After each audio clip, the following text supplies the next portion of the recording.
구독, 알림 설정까지 부탁드립니다. 오늘도 우리 사는 이야기 찾아주셔서 감사합니다. 사연자분이 보내주신 이야기 시작해볼게요. 안녕하세요. 저는 개천에서 난 용입니다. 웃기죠? 처음 하는 말이 개천에서 난 용이라뇨. 저는 사실 찢어지게 가난하다면 가난한 집의 장녀입니다. 사람들이 흔히들 K장녀, 장남이라는 말을 많이들 하시잖아요. 저는 부모님이 이혼한 가정의 장녀였고 어머니를 도와 항상 일을 하고 있었어요. 요즘 30대 중에 대학을 안 나온 사람이 얼마나 될까요? 하지만 저는 고등학교를 상고를 졸업하고 어머니의 권유로 대학 진학보다는 동생들의 뒷바라지를 선택했습니다. 물론 또래 친구들을 보면 전부 대학에 가서 선후배들과 어울리며 놀러 다니는 걸 보면 사무치게 서럽기도 하고 그러면서도 동생들을 보고 있으면 안쓰럽기도 했어요. 저의 희생의 보답이라도 하듯이 두 동생은 대학을 갔습니다.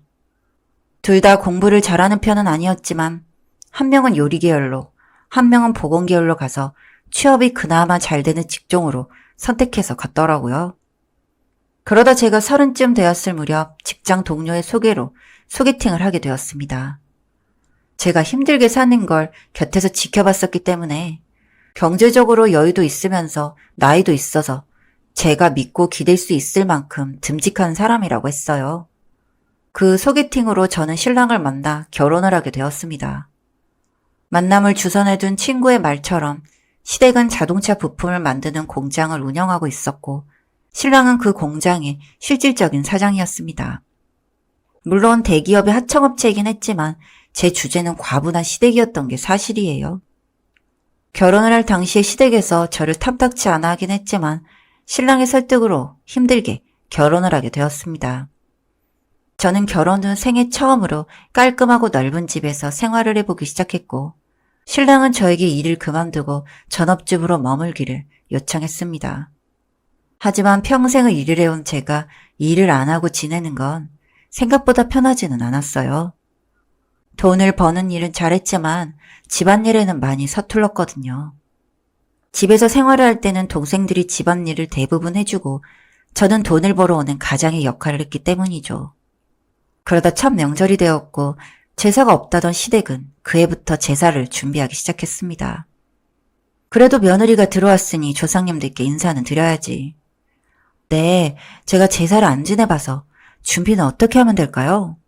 뭐? 제사를 안 지내봤다고? 너희 집은 어떻게 된 집이 제사도 안 지냈니? 집에 여자밖에 없기도 하고 저희 어머니가 기독교를 다니셔서요. 아, 비싼 값 치르고 데려왔는데 할 줄 아는 게 없네. 네? 아니다. 인터넷에 탕국이랑 나무라는 방법 검색 좀 하고 있어봐.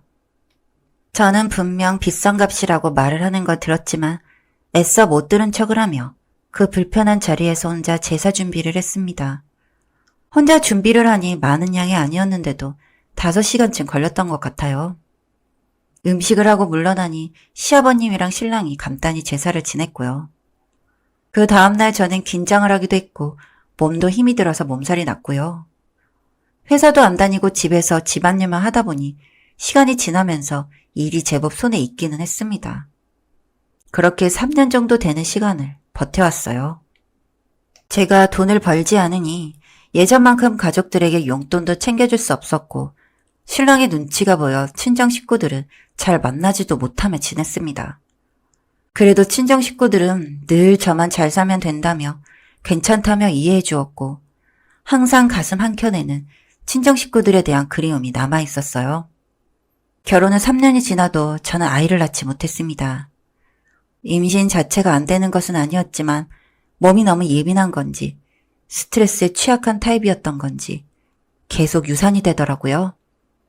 아니, 몸 건강한 거 그거 하나 보고 결혼시켰는데 어떻게 이럴 수가 있어? 이 정도면 사기 결혼 아니야? 어머님, 그게 아니라 건강은 괜찮은 건데. 죄송합니다. 죄송하면 그럼 그걸로 끝이야? 네가 우리 집 대를 끊을 거냐고. 이래서 집에 사람이 잘 들어와야 하는 건데. 저희가 더 노력해볼게요. 조금만 더 기다려주세요. 나이만 많고 거지 같은 걸 집에 들인 내가 잘못이지. 내 눈에서 꺼져. 아이가 안 생기는 게 저 하나의 문제였을까요? 저는 임신을 하지 못하자 시댁에서 아무리 종년처럼 일을 해도 인정받을 수 없었어요. 너무 서러운 일이었죠. 제가 아무리 몸에 좋은 한약을 먹고 시댁에 잘 보이려고 노력을 해도 아이도 생기지 않았고 저는 시댁에 미운 털이 박혀 있었습니다. 그날도 신랑이 퇴근 후 샤워를 하러 간 사이 떨어진 옷들을 주워 정리를 하고 있었습니다. 가방을 들다가 반대로 잡아서 안에 있는 것들이 우수수 떨어졌는데 그 안에서 두 줄이 선명한 임신 테스트기가 발견했어요. 당연히 제 임신 테스트기는 아니었어요. 하늘을 봐야 별을 딴다고 제가 신랑과 관계를 안 한 지는 3주가 넘었었으니까요. 가방에 다시 주워 담으며 참 마음이 착잡했습니다. 본능적으로 저는 알고 있었던 것 같아요. 제가 더 이상 이 집에서 머물지 못할 것을요. 그날 이후 저는 조금씩 신랑과의 이별을 준비했습니다. 신랑의 블랙박스를 찾아 메모리칩도 미리 찾아두고 집에서 현금화할 수 있는 것들을 미리 챙겨뒀고요. 아니나 다를까 2달 정도 지났을 무렵 신랑은 저에게 이혼을 요구했습니다. 우리 이혼해. 어머니랑 당신 싸우는 것도 보기 지긋지긋해. 왜? 그 아이 때문에? 뭐? 당신 가방에 있던 임신 테스트기 나 봤었어. 이제 안정기에 들어가기라도 한 거야? 그래서 지금 이러는 거야? 알고 있었어? 알고 있었으면 진작 말을 하지 왜 기생충 마냥 빌붙어 있었냐? 이렇게 될 줄 몰랐어? 뭐? 기생충? 그럼 당신이 이 집에 와서 한 게 뭐가 있는데? 나 이혼 소송 걸 거야. 내가 한 게 왜 없어. 없던 제사 꼬박꼬박 지내주고 삼시세끼 음식 해주고 청소하고 빨래하고 시부모님 택시기사 노릇까지 하면서 지냈는데 그래 소송해. 이길 수 있으면 어디 한번 해보라고. 결국 저희는 진흙탕 싸움을 시작했고 정말 다행히도 법원은 저의 손을 들어주었습니다. 재산이 제법 있던 집이라 위자료도 제법 받았고 이후 상간녀 소송을 하면서 그 여자에게도 돈을 뜯어냈습니다. 물론 그 돈은 다 시댁이나 신랑의 주머니에서 나온 거였겠지만요. 이혼하는 마당에 그게 뭐가 중요하겠어요? 그리고 지금은 다시 3년이 지났고 시댁 식구를 우연히 다시 보게 되었습니다. 제가 한 매장에서 자판기를 수리하고 있을 때 뒤에서 누군가 아는 척을 하더라고요. 박민영? 너 여기서 뭐해? 아직도 이러고 살아? 누구? 와, 이제 전 남편도 못 알아보네. 제가 자판기를 수리하다 아는 척하는 목소리에 뒤를 돌아보니 100kg는 거뜬히 넘을 것 같은 남자가 서 있었는데 그게 전 남편이라고 하더라고요. 저는 너무 어이가 없었지만 신랑의 행색을 훑어보니 그 사람도 그다지 잘 지내는 것 같진 않았어요. 목이 다 늘어난 티셔츠를 입고 명품이 아니면 신지도 않던 신발은 아디다스도 아닌 삼디다스 슬리퍼를 신고 서 있었으니까요. 그러면서 신랑은 저를 위아래로 기분 나쁘게 훑어보기 시작했습니다. 잘 지냈어? 여전히 몸매 하나는 끝내주네. 우리가 무슨 할 말이 남았어? 그 여자 꽃뱀이더라고. 임신한 것도 아니었고. 우리 집 예전만은 못하지만 그래도 너 하나쯤은 거둬줄 수 있는데. 우리 잠시 쉬었다 갈래? 뭐? 저는 정말 그 자리에서 귀를 의심할 수밖에 없었습니다. 인간이 어떻게 굴러먹었길래 이렇게 한결같이 더럽고 천박한 건지. 그때 마침 직원 한 명이 저에게 급히 다가오며 말했어요. 사장님, 이런 건 저희가 해도 충분하다고 말씀드렸잖아요. 안 그래도 지금 신문사에서 인터뷰하라고 와 있는데 이러고 있으시면 안 돼요. 금방 갈게요. 사무실 올라가셔서 차 한 잔 내어드리고 시간 좀 벌어주세요. 저는 이 손님이랑 아직 이야기가 덜 끝나서. 네, 금방 오셔야 해요. 그 순간 순식간에 바뀌는 전 남편의 표정을 보니 가관이더군요.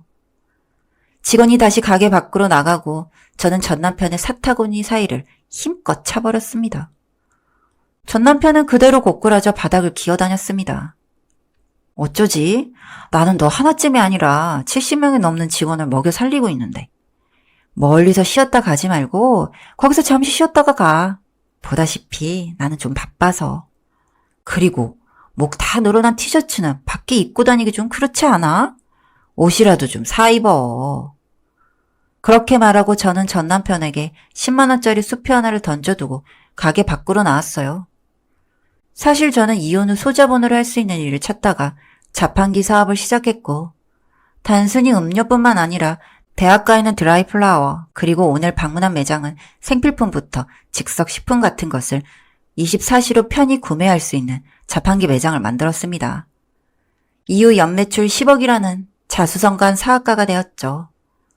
다음번에는 전 남편을 만나더라도 아는 체도 안 할 거지만 시원하게 한 대 갈겨주고 나니 속은 시원하네요. 사연은 여기까지였고요. 우리 사는 이야기 시청해주셔서 감사합니다.